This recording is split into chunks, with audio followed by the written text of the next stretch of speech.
और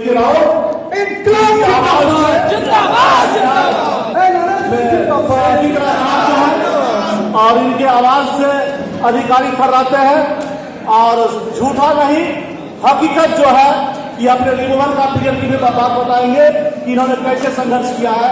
9 साल रिमूव होने के बाद प्रशासन को धूल चटा दिया और आज आपके सामने गर्व के साथ आपके साथ इस संगठन के साथ और आपके साथ खड़ा है। कमरे के नाम इंकलाब जिंदाबाद, इंकलाब जिंदाबाद। आज पवित्र भूमि संगम के किनारे बसी इस मुगल सराय की नगरी, जहां पर रनिंग स्टाफ का यह जन सैलाब इस बीजीएम में उपस्थित है, इन्हें देखकर गर्व से सीना चौड़ा हो जाता है। और शायद मैं तीसरी बार यहां पर इस हॉल में आपके सामने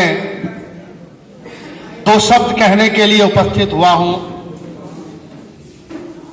मुगल सराय मंडल का ये दूसरा बीजीएम और गया ब्रांच का प्रथम बीजीएम आज यहां संपन्न हो रहा है, जहां आप मुगल सराय डिवीजन से ही नहीं बल्कि ईसीआर और एनईआर से और दूसरे रेलवे के भी साथी जो छुट्टी में यहां घर आए हुए थे और उनको मालूम हुआ कि एलारसा का बीजीएम हो रहा है तो वो फौरन दौड़े चले आए हैं।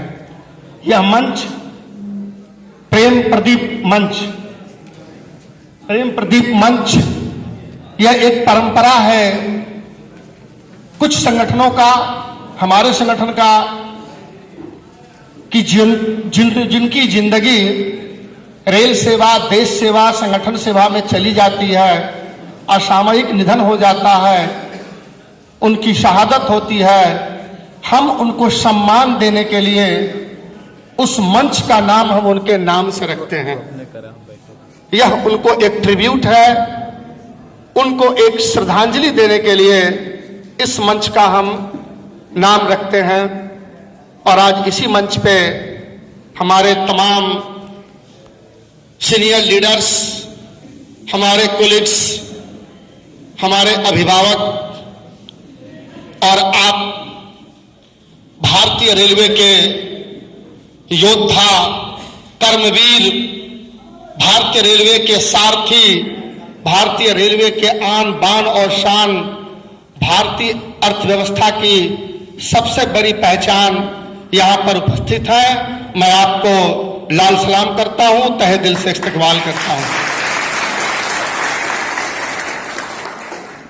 सबसे पहले मैं इस संगठन के प्रति 2 शब्द कहूंगा और उसके बाद इस मंच पर हमारे 2 ऐसे महान विभूति बैठे हैं, उनके बारे में भी 2 शब्द कहूंगा और फिर कुछ बातें मैं आपसे शेयर करूंगा आज के बीजीएम के बारे में।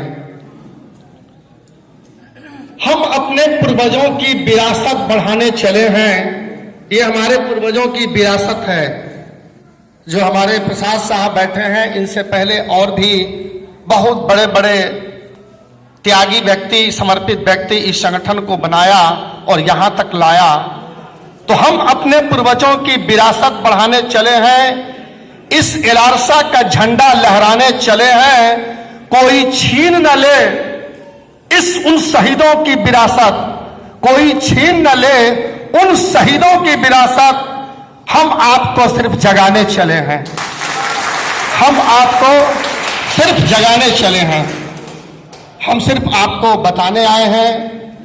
आप रेलवे के ऐसे कैटेगरी में काम करते हैं जिनको कि इतना प्रशिक्षण दिया जाता है, इतनी स्टैंडर्ड मेडिकल होती है, इतना टॉप साइको होता है, एप्टीट्यूड टेस्ट होता है, लर्निंग दी जाती है, हैंडलिंग दी जाती है, 7 डिपार्टमेंट पढ़ाया जाता है। उसके बाद कहीं जाकर के आप भारतीय रेलवे के इस 140-160 तक की स्पीड की गाड़ी को आंधी, पानी, तूफान, तपती हुई धूप या हार टपटपाती ठंड में चलाते हैं। ऐसे योद्धा, ऐसे कर्मवीर, ऐसे सूरवीर को एलारसा सलाम करता है। और भारतीय रेलवे में ही नहीं, इस देश के मजदूर संगठनों में ही नहीं, दुनिया में जो मजदूरों का कोई भी अगर संगठन है, कोई भी कार्य की प्रकृति है, तो लोको पायलट, लोको रनिंग स्टाफ एक ऐसी कैटेगरी है। 30 साल 35 साल तक प्रकृति के विरुद्ध विषम परिस्थितियों में प्रदूषण को झेलते हुए, बिना टॉयलेट मलमूत्र त्याग किए हुए, 4-4 रात बिना सोए हुए, 24-24 घंटे बिना दाना पानी के, हजारों टन माल लेकर कोसों मील गाड़ी चलाने वाली